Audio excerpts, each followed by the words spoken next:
From the employee side, if you're asked something like, why are you leaving your current job? What would you say and what would you not say? Stick to the truth, something truthful, concise, and forward-looking.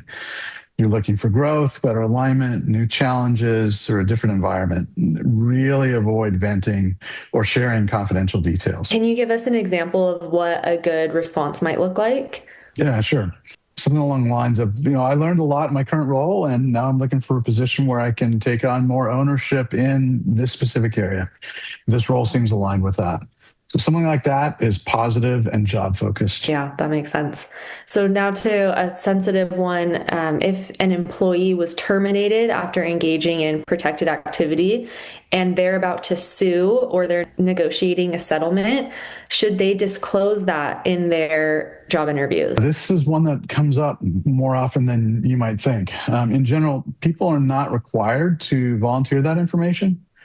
From a practical standpoint, disclosing it can invite bias and really derail the interview. It's usually better to keep the conversation focused on the job. If you're worried about references or a background check, you can plan for that by choosing references carefully and preparing a neutral explanation for why you left.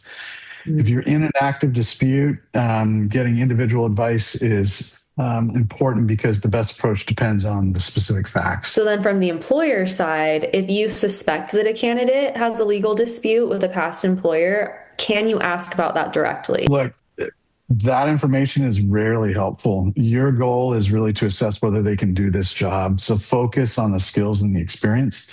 Digging into disputes can lead you into areas you don't want to be making decisions about. And it also leads to potential discrimination claims. Mm-hmm.